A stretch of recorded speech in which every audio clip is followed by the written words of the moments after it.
Okay, welcome to the All Schools Debate Championships Round 5, which is a blind round, might I add you. In government, we have Nelson Mandela, and in opposition, we had Adolf Hitler. For the motion that says this House demands work for the welfare. Without any further ado, I would like to call upon the Prime Minister, Ms. Kibai. Gavin, sorry. Beautiful house, protagonist, antagonist.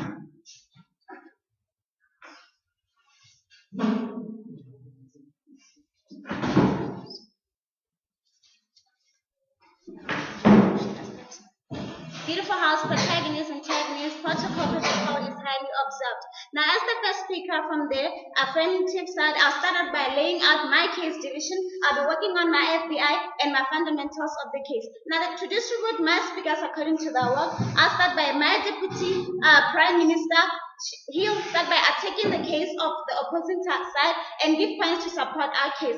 And my speaker will attack the case of the affirmative side and give substantial information and as well as sum up the whole case. Now, ladies and gentlemen, the motion tabled before us reads, this House demands work for welfare. Now, in simplicity, the motion states that this House calls for people to work in order for them to earn a living. Now, getting to my fundamental background information, what is currently happening today, beautiful House? Currently, the people have been dependent on the government. That is, they need food from the government, they need clothes from the government. Now, ladies and gentlemen, what kind of people are we talking about? We're talking about those people who are just sitting there at their home waiting for the government to do something for them, who are just sitting there waiting for the government to provide, sitting there waiting for the government to give them things that they can live on. Now, beautiful House, people that are not even taking up the poverty eradication schemes that are provided by the government, for example, the LEA poverty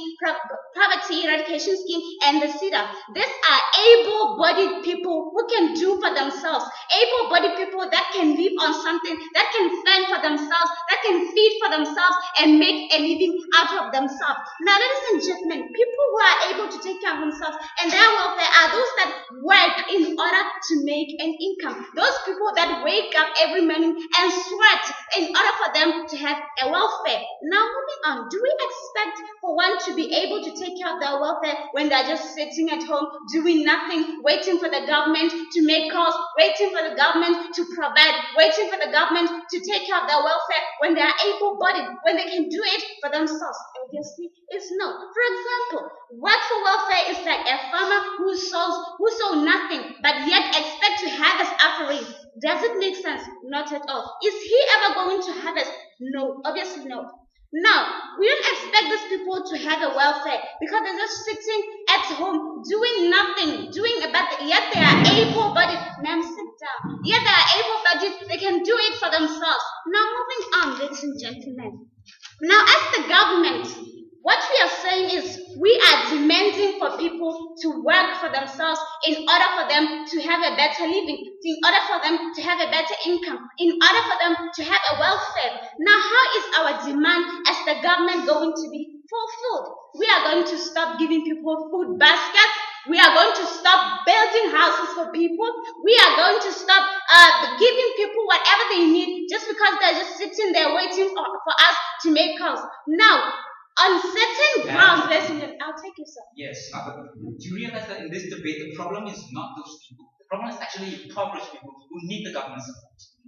Ladies and gentlemen, on certain grounds, excluding the old people and excluding the disabled people, I believe I've answered your question, sir. Now, moving on, for people, but rather we are going to offer work as we are going to offer work so as the so-called poor can be able to work for their welfare, so that they can know that you might have to sweat in order for you to have like a better income. Like, what kind of work as the government are we going to provide, ladies and gentlemen? Beautiful House, we are going to offer agricultural projects for them to work, for them to make a living. I'll take you. Those are already there in the government and people aren't using them. So how are you actually going to ensure that people actually benefit from those programs? Ladies and gentlemen, we will going to offer this agricultural programs, and we are going to offer the blue colleges, not only agricultural projects. We also have some other ones that these people can do, like the blue colleges. That, for example, they involve knitting, they involve weaving, and they involve what?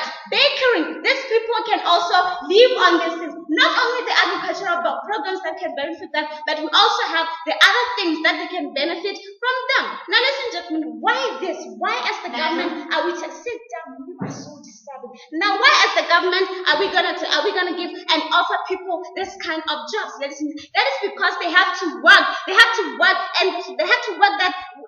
Ladies and gentlemen, a wise man once said, sweating is the best fertilizer. You have to sweat in order for you to be seen as somebody. You just expect the government to do everything for you. You don't just sit there and expect the government to do everything for you.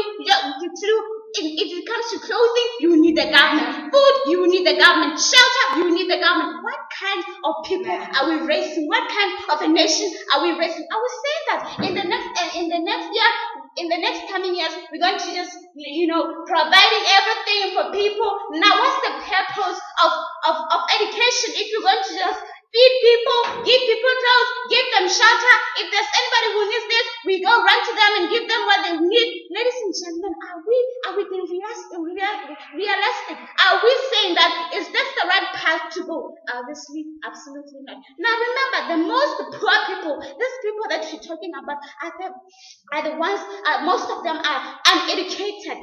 Now, ladies and gentlemen, hands cannot work any high class job. But still, at the end of the day, we as the government providing this agricultural projects for them, providing this blue collar jobs for them, at the end of the day, they get something to live on. They get something to feed their families. They get something to feed their children. They get something for their welfare to be at a better state. Sit down. Now, ladies and gentlemen, as I've already said, sweating is the best fertilizer. In life, in order for you to progress, you have to sweat. You just to sit there and expect everything to come to you because you just like expecting the government to do anything for you. Now, beautiful house, ma'am, I'll take you. What, like you're talking about providing jobs for these people? Exactly what salary are you going to be giving them so that they can sustain their living? Are you talking about a salary, ma'am? In this blue collar jobs that you're going to offer, ma'am, weaving is marketable. Ma'am, knitting is marketable. Ma'am, baking is marketable. So these people are going to earn a living. Why? Because Botswana love us.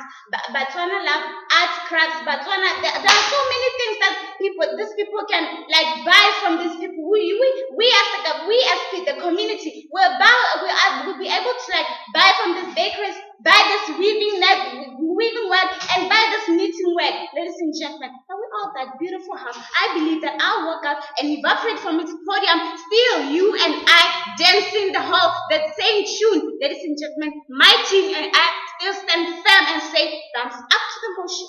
Now, yes, rested.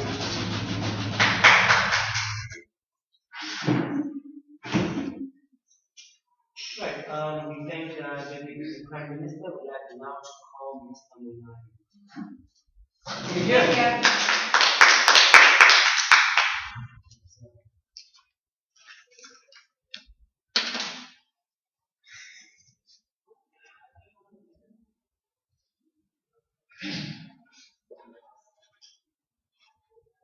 Now, ladies and gentlemen, in today's debate, we have a very interesting government, which one fails to realize its social obligations to take care of the people in society who are so poor, people in society who need them the most. Now, before I go anywhere with this, I'd like to start off by giving you a brief overview of what to expect from our side as bench opposition. Firstly, what I'm going to do for the House is I'm going to explain fully why demanding work for welfare is a waste of time. My second speaker is going to tell you about our proxy program and why it supersedes the government's case. And my last speaker, Tabang, will outline the major contentions of the debate and he will identify the clashes for you. Now, before I kickstart this, I'd like to respond to a few of their arguments. Clearly, they're sophists because they come in with very clever arguments, but really they are fallacious. And to outline that, I would like to clear up the mist by saying, firstly, if you think able-bodied people are the problem in this situation, they are not. And we're going to show you why we feel that the problem lies with the people living beneath the poverty datum line in society. We're saying that the problem actually is the impoverished population.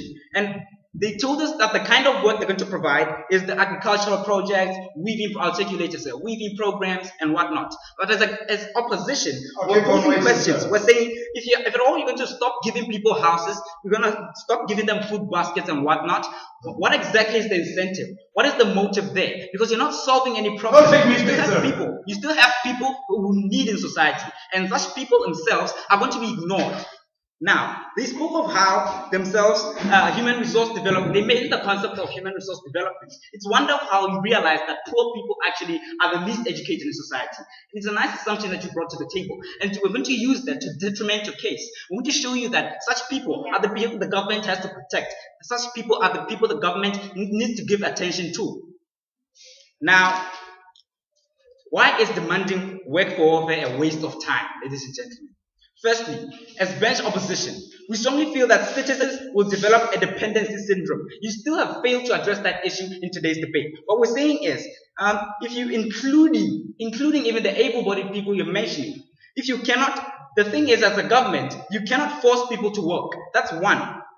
There are always able-bodied people, those are the infidels, who want work just to get a welfare check. Such people are widespread in society. We've heard of how they exploit the programs meant for the development of the rural society. We've heard of such people. But the problem which lies with those people is the government does not address those issues. And as a side opposition, we strongly feel that such things should be taken care of by the very government which is clearly incompetent. Now, secondly, what about the vulnerable population in society?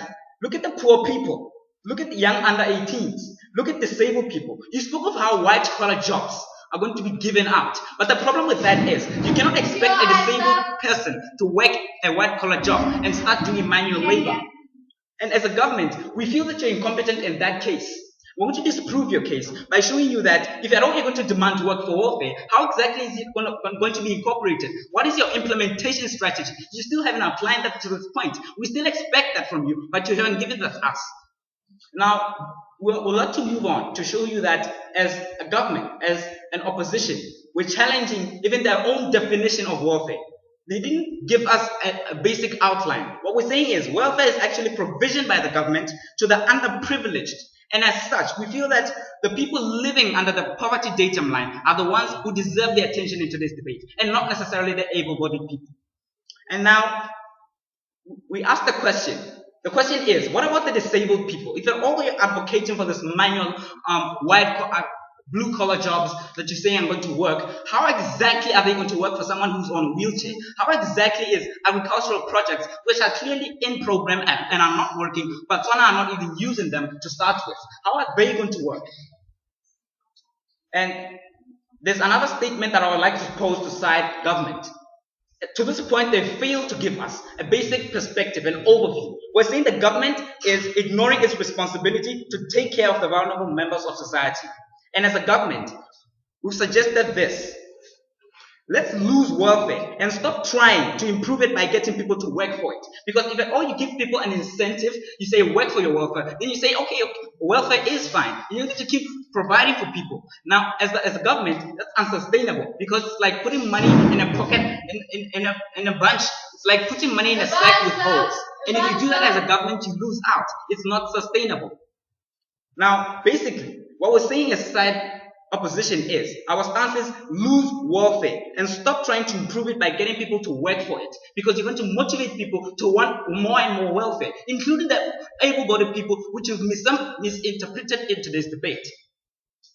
And if at all you're going to allow citizens to develop a dependency syndrome, including the able-bodied individuals, you cannot force them to work. We've clearly outlined that in the entertainers piece. Yes. It is allowed by what? It is allowed by us. That's the very point. Because it is allowed by us. Thank you, ma'am. Thank you. That's the point we're trying to stress today. We're saying don't allow people to develop a dependency syndrome because you cannot force them to work. You take able-bodied people, for example, if you force them to work, how are you going to do it? Because there are always those infidels in society who want a welfare check. And you do that as a government, you motivate welfare. You give welfare a chance to flourish. And if you do that, you're saying, okay, welfare is fine. And as opposition, we're saying, let's lose welfare completely. We've clearly seen in today's debate that the government is ignoring its responsibility to take care of the vulnerable members of society. And as a government, they fail to come up with a model. We're actually going to suggest a model for them. What we're saying is they could have acknowledged that the old people need their help. They could have said we'll emancipate their allowance by allowing them to work. But they didn't. Even if they did say that, we're saying how does that even extend to the poor people in society, the disabled people who need the government's aid? And you failed in that prospect. And as opposition, bench opposition, we're clearly saying what we're suggesting is a proxy program. My second speaker will outline the specifics of this program and why it supersedes your case. Clearly, you're up for welfare, but welfare is dependent. You allow people to want welfare because you're painting it as a good picture. And as opposition, we're saying lose the welfare completely. If you motivate people by making them work for welfare, then you're in support of welfare. And as side opposition, we feel that's wrong. If at all you are a government that is true to its people, then you think about people in society who need your help.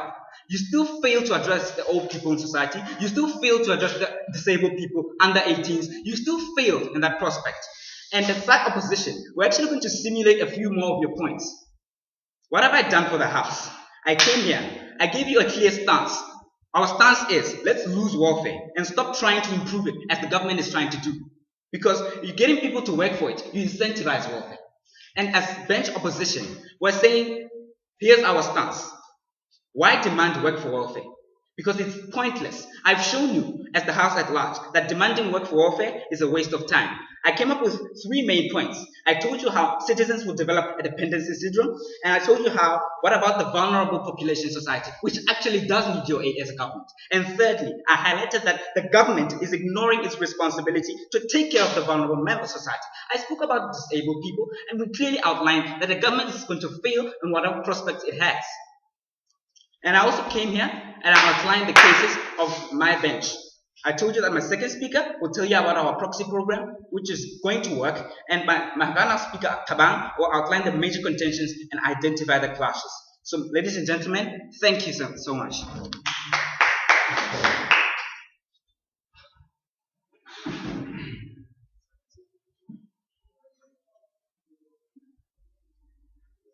Right, thank you, sir. We'd now like to call the Deputy Prime Minister,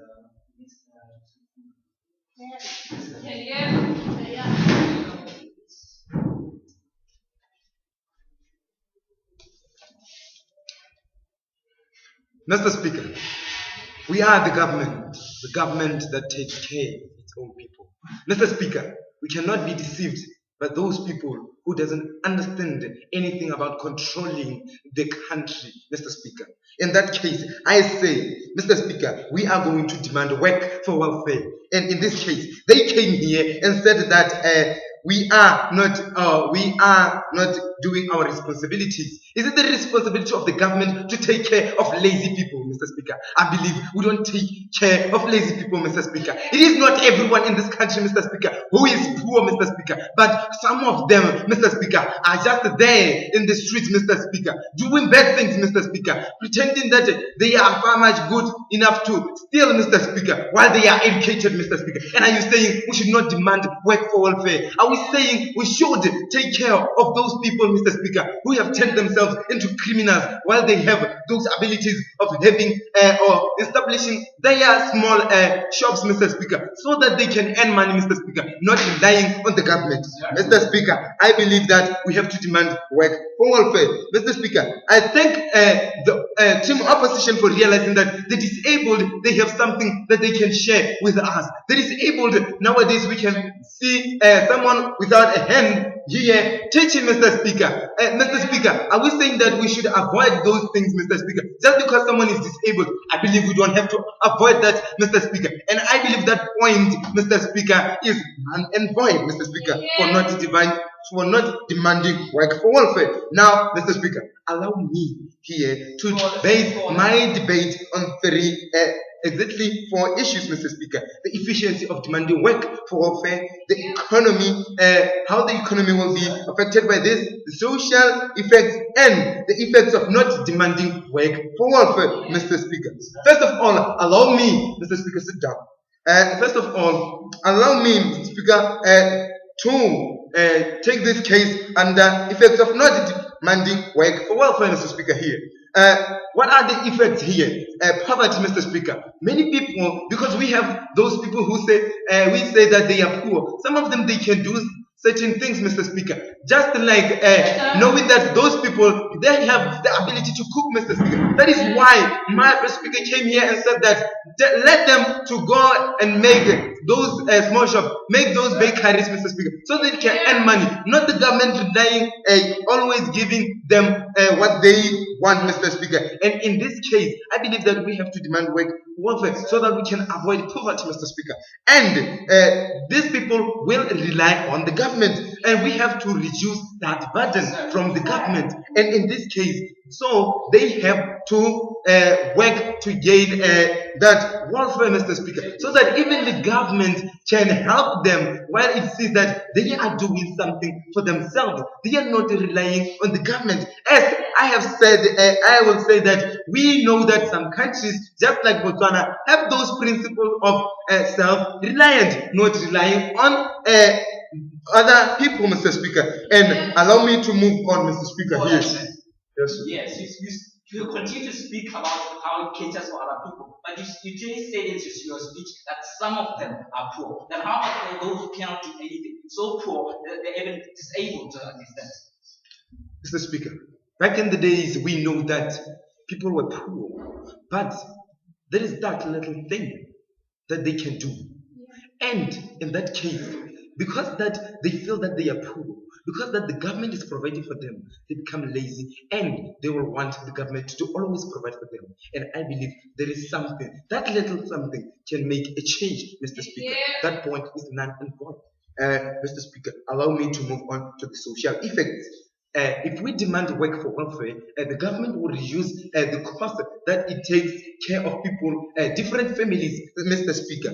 Right now, you may find that a family contains 20 people, but who are the breadwinners in that family? Only one person is the breadwinner in that family. And are we saying that we have to, but while other people can have that ability, Mr. Speaker, of doing something to gain welfare, why don't they help that person, Mr. Speaker? And I thank the team opposition for realizing that the government is providing some of the things so that people can use them, Mr. Speaker, as agricultural projects. But they stated that people don't want to use those. Is it the problem of the government? I believe, Mr. Speaker, this is not the problem of the government, but rather to make people use those projects, Mr. Speaker. I believe that we have to demand work for welfare, Mr. Speaker, in that case. And I believe that, sit down, sir, and I believe that this is a good idea of the government. The economic effects, Mr. Speaker, of demanding for work for welfare, redirection of fees in this case, Mr. Speaker.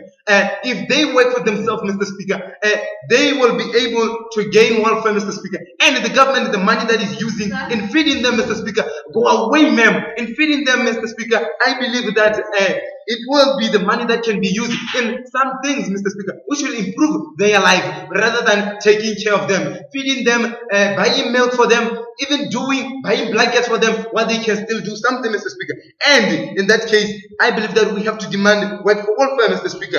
And in this case, Mr. Speaker, we know that we have those intelligent people, Mr. Speaker, that are coming from universities, Mr. Speaker, which they claim that they don't have those jobs, Mr. Speaker, but they can they can have that ability, Mr. Speaker, of coming up with entrepreneurship skills, Mr. Speaker, if we demand for work, for welfare, Mr. Speaker. And this will help the economy. Why? Because they will bring money to the government. They will bring money in their house, Mr. Speaker, which will help those people. And I believe, Mr. Speaker, in this case, we will do something better, Mr. Speaker.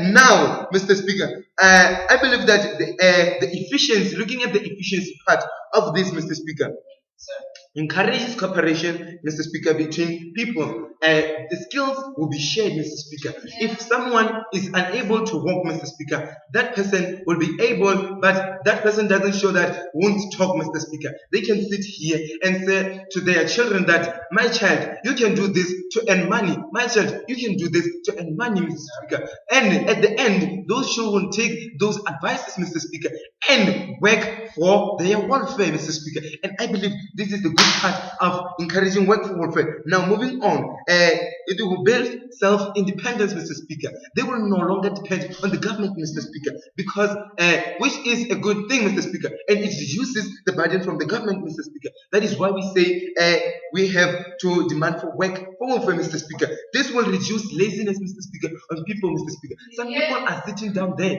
because they are lazy, and we saying that we as the government we have to keep on feeding those people while they are sitting there, Mr. Speaker. I believe that's not the duty of the government, and I believe team opposition their points are totally non-involved, Mr. Speaker. The jobless, Mr. Speaker, will get jobs, Mr. Speaker. How? They will make sure that they use the project that the government is helping them with, Mr. Speaker. They will not just sit down and say, the government will always bring milk to me. The government will always bring bread to me. The government will always bring this to me. And I believe that demanding work for welfare, it is something that we have to go for, Mr. Speaker. And in this case, Mr. Speaker, I believe even the criminal activities in this case, they will be reduced. Why? Because the people will be working for themselves to gain welfare, Mr. Speaker. And this is something that is good. In this case, I believe that these points have made us understand why we have to demand work for welfare. And I rest my case.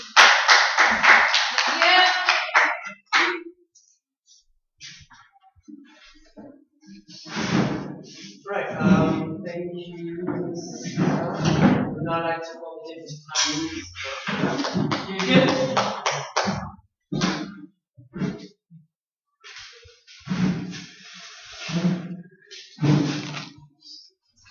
Okay, first of all, as side opposition, we'd like to remind the House of what welfare is. Welfare is a provision that's given to underprivileged people by the government and not able-bodied people. There is a criteria of which you have to qualify for and which qualifies people for welfare. As an able-bodied person with a master's degree in psychology, I cannot get welfare because I am qualified in something. You see, people who get welfare are people such as orphans, people such as old people who cannot necessarily make their own living because there are lack of job opportunities and employment opportunities within the market. And we feel that those are the very people who need government attention. But you see, our very government here is ignorant of the fact that there are needy people within our society that need attention, need to get help. And we believe that the way to help them is not through welfare. You see, that those people within the society that cannot work, cannot do the blue collar jobs of which they're talking about. And we feel that this in itself is an inconsiderate government. But before I continue with that, allow me to eradicate your case first. You see, you come here to talk about how you're going to be providing you're going to be providing agricultural programs, so that you can enable these people to actually work and earn a living. See, the problem with that, number one, is that those programs are already there, that the government has put in place, and they are failing as is. You see, the government has not showed us how exactly it's going to improve that agricultural programs that they're talking about. We still, to this point, not know whether or not they're going to be giving people plots and giving them grains of crops to plant, whatever it is that they're going to be doing. We are unaware of that, ladies and gentlemen. And we feel that the blue collar jobs of which they're talking about and their marketability, we fail to see that in a sense because we don't think it is sustainable. We don't think that in the long run, we don't think that in the long run it is going to benefit our people, and in a sense they are going to get enough income to sustain that living. You see, that's our main clash. And be over and above that, ladies and gentlemen, we feel that the very problem of our government in today's sense is, if at all they are going to be providing these agricultural programs, what they should be doing is that they should be evaluating this, ensuring that those programs are being put into proper use. We don't think that simply providing these programs is going to be the solution, because we have thousands and thousands of millions invested within these agricultural projects, and our government is not getting enough to sustain its very economy. And we feel that in itself is an investment in a bottomless pit. And because these very same people are going to be getting competition from commercial farmers with the lack of knowledge that they have, as to how to run a commercial farm, they are actually going to fail. And we don't think it's going to be a success story for the government. And then they come to say that people are uneducated, and that's the very reason why they sit around at home. If all your problem is uneducation, if your problem is the fact that people are uneducated, why don't you educate them instead of encouraging them to go on government welfare instead of learning and ensuring that they make a living by getting the right qualifications? You see, Seba came here to talk about how our very government, which is proposing welfare, is only encouraging a dependency of the citizens on the government. He explains that, ladies and gentlemen, simply improving or making welfare look attractive is going to encourage people not to strive for themselves, but simply to go to government because it provides them these blue-collar jobs, knitting, it's something that you can do, and then they earn a living at the end. And ladies and gentlemen, he came and talked about how, the measures are extremely insensitive because we do have old people within our society, and if at all you're going to stop building them a house, then how do you expect them to survive? Because it's not exactly as if they all have families who support them. And then the second speaker comes, aggressive as he is, to tell us about how our people are lazy and how they cannot encourage lazy people within our country. And then that's the funny thing about that debate, because Botswana as a developing nation requires people who can work in the administrative and not people who can go work in farms. We need people, ladies and gentlemen, who can promote the development of our economic systems, rather than, ladies and gentlemen, offering people jobs such as knitting. We don't think that in any day could ever be sustainable, and we don't see how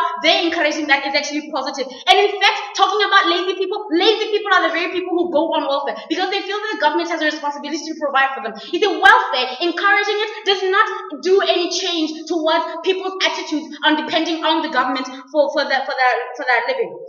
And ladies and gentlemen, he came and talked about how people who have qualifications can actually become entrepreneurs and get welfare. You see, we don't see how that is probable, because if at all I am qualified and I have a business degree, I don't need the government to start my business. If anything, I can use the government programs that are there, but then not go on welfare. We don't see how encouraging entrepreneurs to be provided by the government is actually sustainable. Now, we come here to say that, ladies and gentlemen, we call for sustainable development. We are against welfare in all its forms, but we are not insensitive to the extent of saying that we are not going to provide it to people. We are actually saying that as the government, we have a responsibility to ensure that our economy is sustainably developed. And that is exactly what we're going to do under our proxy program. I'll take you in a minute. And what we're saying is, as government, we don't see how government is supposed to or is expected to provide welfare for its people. But we feel that it has a responsibility towards developing the country. And whenever we see fit, that's exactly what we choose over welfare. When we get the chance, we will provide for welfare, but not always. I'll take you now. Be smart. Ma'am, do you know that those people who have qualifications, they tend to sit down. The people who sit down, the people who have qualifications are those people who are not on welfare. Like we said, if at all you find yourself on welfare, that means you're living below the poverty datum line. And that means, ladies and gentlemen, that you're not actually getting any kind of living. You're living below 1 kula per day. And we don't think that people with qualifications face those same challenges that you're talking about. And now what we're saying, ladies and gentlemen, is that under our proxy program, instead of channeling money to welfare, to provide for people, what we're going to be doing is developing all the other sectors that we have within our country. Sectors such as education, sectors such as agriculture, mining, and health. And because we think that the major problem here is unemployment, and we don't think that the solution to it is providing welfare. We think that the people should get jobs the same way that any other individual does, rather than depending on the government to provide it. And simply because the government has not specified exactly how much money they are going to be paying these people, we are unaware, ladies and gentlemen, as to how much.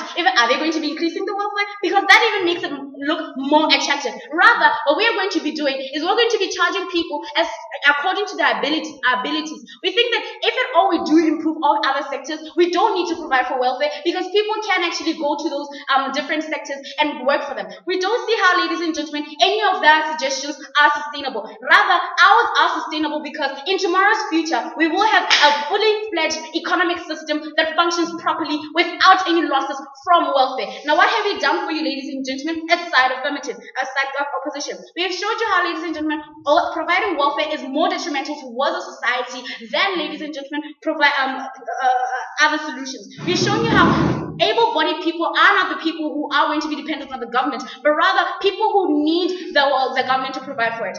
And underprivileged people. We've also showed you, ladies and gentlemen, how welfare creates a dependency syndrome upon the government and how it is negative. Now, when considering this, ladies and gentlemen, we'd ask your side opposition to think about it practically. In principle, we would want to provide for people by using welfare, but practically, it's not so. We'd want to provide sustainable kind of provision for our citizens. With that, ladies and gentlemen, I'll leave it to the next speaker.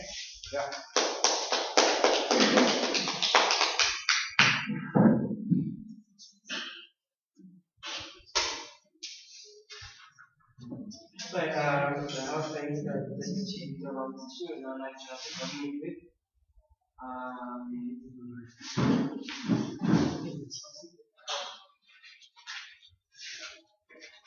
So, Chair, I thank you for this honor. Ladies and gentlemen, as the government, we have the responsibility to develop our country. And how are we going to do that? By reducing the dependency population. That is by making them work. Listen, man, if we are to provide welfare for people, then we are increasing their dependency on the government. And as we, the government, we spend a lot of money feeding those people instead of developing our country. And that is why we, government, have took a stand to say that we want people to work for welfare. Listen, man, if we were to realize we have poverty, yes, indeed, in this country, and who are affected by this poverty, or who are the main victims of this poverty, it is the disabled people, critically disabled people, those who cannot do anything, those who cannot even move their hand, those who don't have limbs. And we have old people, those we know cannot work, and that is why we as the government have provided social security through pensions. That is why we give these old people pensions, because we know they cannot work. But we're saying those the victims, such as people who we find sitting there at home waiting for government to provide shelter for them. Let's just see that is happening right now in our country. Sit down, sir. Let's just see happening right now when people sit down and wait for the government to provide them with house, to feed them food basket, while they can stand up on their two legs and fend for themselves. So we are saying we have a mandate to provide social security to these old people, these vulnerable people, because as we, the government, care about our people, and that is why we provide for the vulnerable. Sit down, sir. Listen, why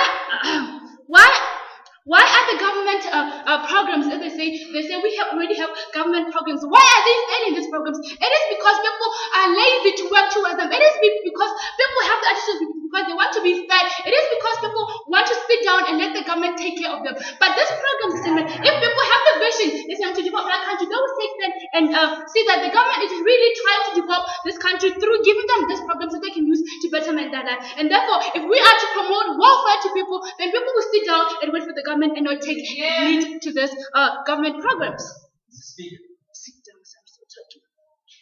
Listen, did you realize, team opposition, that government has been already spending too much money feeding people out there, while it can spend this money developing the country? And that is why we say people should stand up and work, because if we work, we are able to develop our country. We are able to reduce the dependency on our own economic. Sit down, so I'm still talking now.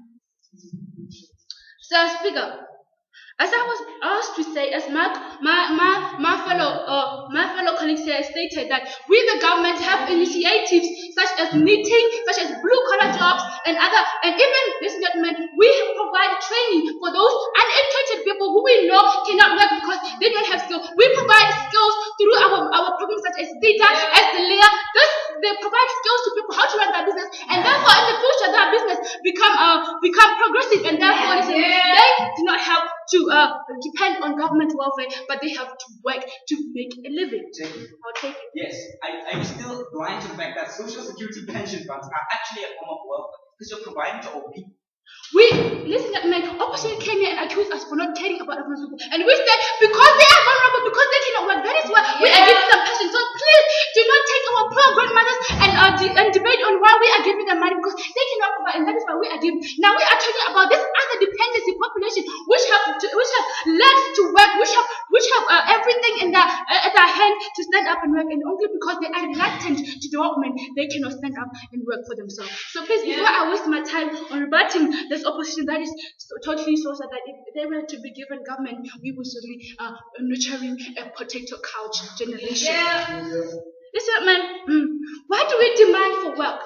We demand for work because, first of all, work will boost people's esteem. If I work for my money, I eat my own sweat. That's whereby I began to learn that work is sweeter, and even If we are to depend on welfare, listen, man, sit down, man. Welfare, listen, we know welfare pay less than work. But if I have to work with my own money, I will earn more money than when I am dependent on government welfare. So, ladies and gentlemen, we are able to build our own esteem, and therefore we are able to uplift ourselves as people and as a community. We can develop. Listen, man, as the government, we have a natural principle which is self-reliance. That is the natural principle that we are about to hear right now by saying that people should work. Because if we are to give people welfare, if we are to give people money to feed them with food, and what are we going to do? Listen, man, we are definitely increasing their own dependency on us, and therefore we are undermining our own natural principle, which is self-reliance. So if we demand people to work, therefore we are going to adhere to self-reliance, which is one of our natural principles as Botswana. We must know also that Adam? Yes. Are you still saying you're improving this world? Because clearly you're painting it nice in the image of the public by making them work for it. Why not lose it completely and take our stance?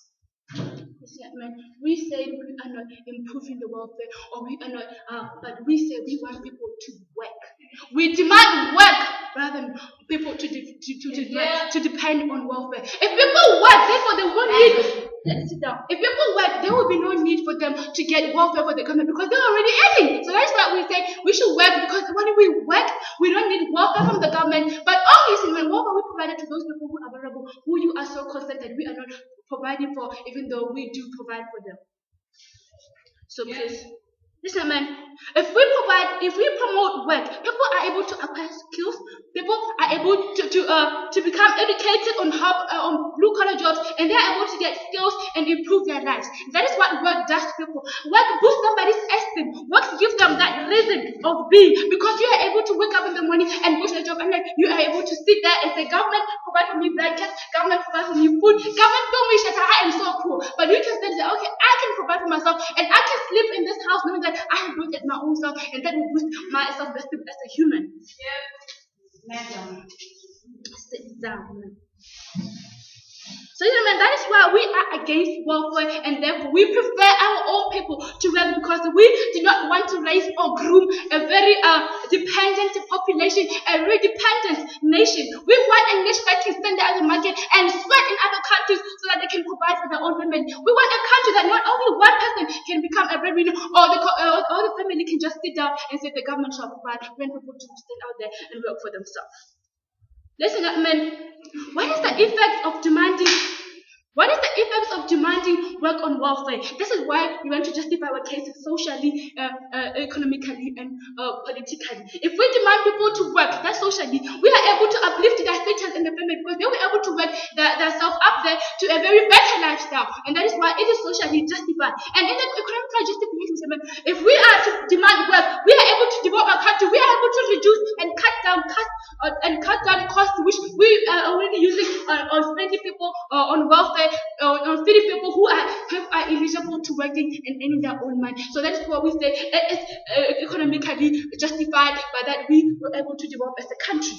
And why is it politically justified? It is because if we are able, as a government, we are able to help our people improve their lifestyle of living. Therefore, we are living about our mandate, which is to enhance people's life, and therefore we can provide political stability, and we can provide good governance that is responsible for nurturing its own country to be development, which is one of our national principles, by the way. So that is why we as government here believe that people should work for their own money, because there is no work without pay. So that means money should be earned in an honest way, and not to sit down and depend on the government to feed you. Thank you.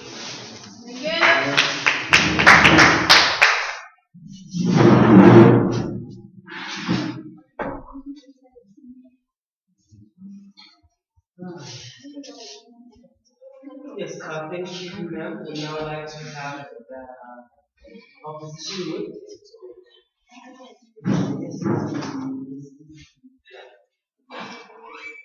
You see? Mr. Nawab. Yeah. Alright. It's a bit cold today. Okay. So, ladies and gentlemen, what we have here today is a highly ambitious and ambiguous government. Why do I say this? You see, the problem with this government that we have here, they have a disease that we like to call opposition syndrome. Now, this disease is a very rare disease we find in debaters, whereby even when the truth is put in front of you, you deny it and ignore it. Now, we'll show you how they deny themselves the right to listen to the truth in today's debate. Now, our major contention in this debate was that if you teach a man how to fish, he's saved. But if you give him fish, he's not saved because you've not really taught him anything. And we agreed on one thing with side opposition is that we all need to work. But we disagreed on how to work for this thing. Now this is where the problems came up. Now I'm gonna start off with my rebuttals, then I'm gonna move on to the clashes, then I'm gonna give you a brief view of our main cases, then after that I'm gonna give you the problems we had in this debate. Now, in my rebuttals, they talk about these agri projects, but the question is, are these agri projects really reliable? Because the thing is, if you're going to make these agri projects, you fail to understand that there are already people in the market out there, professionals for that matter of case. Are these people that you deemed uneducated, are they reliable enough? I know they're doing blue collar jobs, but we all know that there's a right way to prune a tree. Are they liable to do these jobs, ladies and gentlemen? Now, that is the question we ask ourselves as state government. Are we really willing to put the hands of our people inside opposition's hands? Now, also moving on, they also talked about how they're going to be removing the burden from the government, but that's not the case at all. You see, the burden does increase from the government. You know why? Do you know why the burden increases on the government? Because they have to increase, they have to make these job opportunities for these people. They have to go and say, okay, no, we have to find them land, we have to put fertilizer for them, we have to initiate them, we have to teach them a few things, and that right there, you know what you've done? You wasted time and money. And then at the end of the day, the burden goes back to the government. Because if the whole plan backfires, the government has to pay for the repercussions. And that is a major problem. We are not willing to sacrifice any more than we already have. I know it's for the development of the people, but it has to be sustainable. Sustainable development is ultimate development, ladies and gentlemen. Now, you see, the thing is, they also brought up a case that as side government, we already provide pension for the old people. But that's the thing. Pension is for people that were working for the government or a private sector and saved up money during their duration in their career. And that's the problem. Old people that we're talking about only receive a certain fee, which is 250 pula from very recent. And that's the problem. That is not enough to sustain anyone. And what do you say about these people? You fail to realize that these people are vulnerable people. Are we just simply saying because we want people to work for welfare, even if you can't work for welfare, we're just going to force you anyway? And at the end of the day, you're really being a bad opposition. And you're not saying anything that is right in this case. Now, the thing is, we realize something in this debate today. See, everything that they are claiming they will do is currently happening, but it's dismally failing. We've got projects like Namulalua, ladies and gentlemen. People just sit around and do nothing. And at the end of the month, they get 500 for doing nothing. Absolutely nothing. And that right there is work for welfare. And then, moving on to the clashes of the debate. Now, the problem with side opposition is they're making poverty more attractive. If I, as Tabang Mese, failed at Form 3, and I'm like, but the government has that project. I just go there and say I'm poor. They'll give me work automatically. What is that doing? You're not incentivizing the people, ladies and gentlemen. You're not incentivizing the people to have a great, powerful, efficient workforce, ladies and gentlemen. And then we brought the case of the proxy program, whereby we as side government will put programs, will switch resources to more effective areas like the education sector, the economy, ladies and gentlemen. But they claim they'll put more money into welfare. And at the end of the day, there's a problem here. Are you going to invest more money in educating the people so that they avoid the welfare? That's what we want to do, ladies and gentlemen. Switch the resources in such a way that at the end of the day, it's the same amount, but used more effectively and efficiently, and hence not making poverty attractive in any manner. Because at the end of the day, we're going to have so little people on welfare that we can actually afford to give it for free, and it'll be still okay, because at the end of the day, we have succeeded. Now, moving on with the problem we had with this debate. Now, the thing is, side opposition had no relevant case whatsoever. It was nothing tangible. We could not really apply it to today's society. And the thing is, the other problem came where they failed to exactly show us how these programs of theirs would help, because they never really showed us that, okay, fine, if we're going to have these government farms, we're going to sell to private sectors like choppies that the government has parastates meaningful shares in. And that's the problem right there. We're not sure if it will work because we were left with benefit. We were left hanging with their random examples, ladies and gentlemen. And then the thing is, like I've already said, the side opposition was highly ambitious. They came about with these theories that never really made sense to us. It may have sounded slightly good, but at the end of the day, we showed them that the repercussions were great, ladies and gentlemen. And then this is what the other problem. We only heard new matter from the third speaker when they talked about how they'll be training people. And that came so late in the debate. We were like, oh, okay, what's going on now? They only tell us this now. And then the other problem was they didn't really fully engage us on what they were gonna do. They didn't rebut our cases and attend to our arguments that we placed in front of them. Now, a brief summary of what we've showed you today. We gave you the proxy program. These were our main cases. The proxy program, whereby as side government, we shift the resources in such a way that people won't need welfare. Because we don't want welfare. We're disregarding welfare. Because if you say you're going to make people work for welfare, you're saying welfare is an okay thing. And welfare is not an okay thing. Because when you say welfare is fine, we'll make people work for them, you're saying poverty is okay at the end of the day. And that's at side government. We're saying poverty is not okay. That's why we're striving for poverty alleviation, ladies and gentlemen. Now, also, the thing is, their stance was truly unfair. It was unfair to the people that was hard stricken by this poverty. We're talking about the children under 18 who are not marketable in the field. We're talking about old people here, disabled people. Are they marketable? Can they do all the sewing and knitting? And even more over so, will they be effective in those fields? Because at the end of the day, even if they manage to basket weave and all this, will it be better than what's already on the market? Because at the end of the day, they'll be working for nothing, ladies and gentlemen. They'll be suffering for nothing. Worse, they could be sitting at home, knowing that no, government does take care of me because they love me. They're a loving government, which we are, ladies and gentlemen. And the other problem with the work welfare is that you're increasing the dependency syndrome, and you're just letting people know that, you know what, fine, be poor, we'll still give you something. That's what you're basically saying. If you do nothing, you have me, my son, you have me as government, I'll take care of you for the rest of your life. It's not that good, but it's enough for you. And what are we saying to the people? We're communicating the wrong ideas to the people here. Why not say, ladies and gentlemen, as my people, I think that you should highly listen. I've put these education schemes in front of you. I've put all these college sponsorships for you. Use these things, diversify our economy so that there's less poverty all in all together. And that's what we stand for as side government. Now the other major contention, the other problem we had in this debate is that the side opposition, they were making claims that were abrupt, and we found as government highly offensive, ladies and gentlemen. And that is a problem. If at all you're willing to somewhat infringe the very people you're saying you want to protect, we have a problem. And with that, ladies and gentlemen, I close my case and saying that let us not be blind stricken. Let us have an open mind. Let us look for sustainable development. Let us have something that is tangible and workable. So with that, ladies and gentlemen, hail Hitler.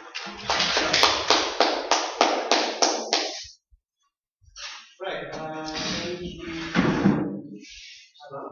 We now like to have questions like this from Cal.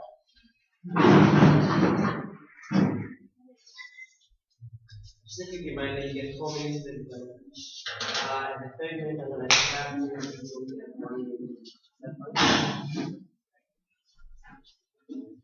Okay, so ladies and gentlemen, we have a problem.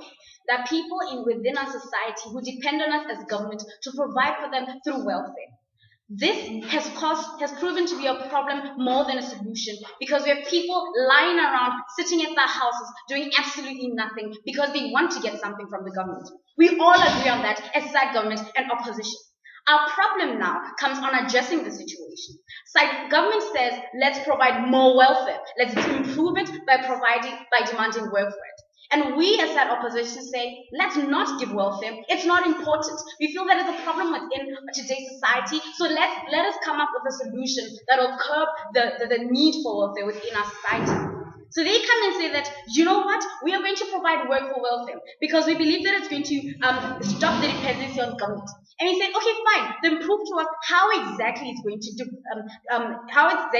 stop that dependency. And they failed to show this in so many levels because all we got is the government is going to be providing more job opportunities for the people and it's going to continue giving them money for welfare for that. And we felt that in a sense, it's still the government providing for them and there's no difference whatsoever with welfare.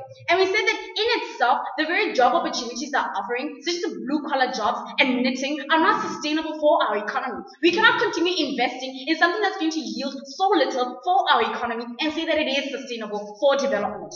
And we clashed greatly on this because we were talking about how they are going to be developing their country, and we failed to see this. We said that in itself, it deprives our people to develop an efficient workforce because you just know that if at all I fail my Form 3, I can go to the government, it will provide a job for me, rather than developing that fighting nature of individuals out there within the society who strive to get the job opportunities that they have and actually developing their own jobs. And then, ladies and gentlemen, that's what the majority of what we got from them. And then we came on to say that, you know what, even if you were to provide for this welfare, whenever anything flops, it falls upon the government. And because the government programs that you are suggesting have already been put in place and are dismally failing, we don't see how your model suggests an improvement to them and how even if we were to give you a benefit of the doubt, they would work in reducing the dependency syndrome that we have. And we went to prove to the House how offering welfare could only, ladies and gentlemen, encourage a dependency syndrome because people are not going to be wanting to create their own job opportunities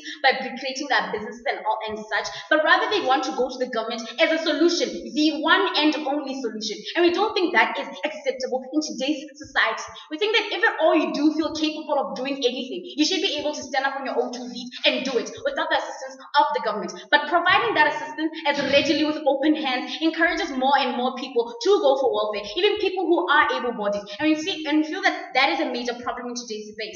So we say that if at all you do want to reduce the implications of welfare, then flee away from it and rather come up with a solution that calls for sustainable development. And that's when we came forth with our proxy program, saying that, you know what, instead of allocating money for welfare, let's develop all other critical, essential sectors that we have within our economic system. Because then you don't have a majority or a lump sum of your money going through a bottomless pit of welfare, but rather you are developing other sectors of which will benefit in the long run for the future generations and for the current. And we say that if at all you do want to reduce the impact of welfare, then as a government, we feel that we don't have an excuse not to develop all those other sectors, but we can have an excuse not to give money to poor people. And we feel that if at all we have those sectors being developed, then we can, in essence, have a balanced economic system that will be sustainable for the future, rather than giving money to welfare and whilst the development of the country suffers. And we don't advocate for that in any day. So we say that, ladies and gentlemen, in essence,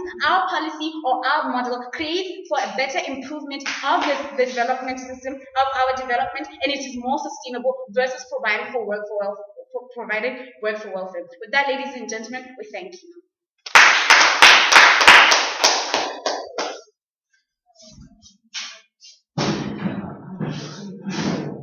Yeah, I would like now to have the last speech of government from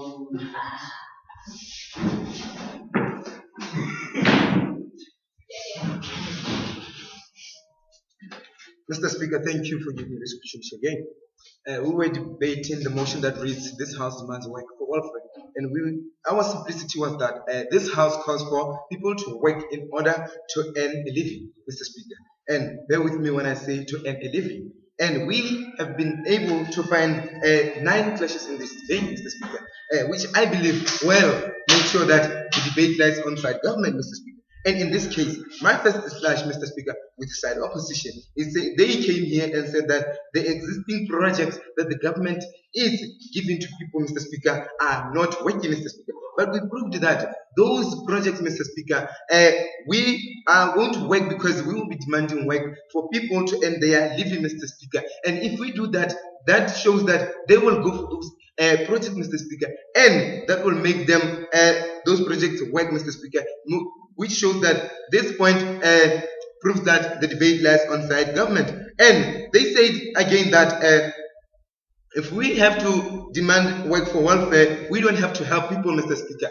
Yet we proved that we are the government. We have to help people so that in time being, they can become independent and not rely on the government, Mr. Speaker. And I believe that this point lies on side government, Mr. Speaker, that the government will reduce because that it helps people with, Mr. Speaker. And in this case, I move on to my third large. They say that people below the poverty determined line are the ones who, what are we saying about them, Mr. Speaker? And we proved to them that those people who are below the poverty determined line, Mr. Speaker, some of them, they had those qualifications, Mr. Speaker. Just because they came here and sit down showing their laziness, that resulted into them becoming poor and becoming under the poverty determined line, Mr. Speaker. And by demanding work for welfare, Mr. Speaker, that will make those people to go out there and, Mr. Speaker, work for to earn a living, Mr. Speaker. And I believe the clash goes to side government, Mr. Speaker. They say again that we are not caring, Mr. Speaker, for our people, Mr. Speaker. And we showed them that we are caring for our people, Mr. Speaker. By some of them, the old, especially the old, Mr. Speaker, they are given old people's pension, or which we call social pension, Mr. Speaker. And I believe that this, Mr. Speaker, makes the point to lie on side government, Mr. Speaker. And moving on, Mr. Speaker, with with my other clash, Mr. Speaker, it shows that make poverty more attractive by giving people projects, Mr. Speaker. We are not making poverty attractive, Mr. Speaker. We showed that this project helped people, Mr. Speaker, since that they stated that there are no jobs, Mr. Speaker. But the government is making it possible so that they can do something, Mr. Speaker, to earn a living rather than sitting there and saying that the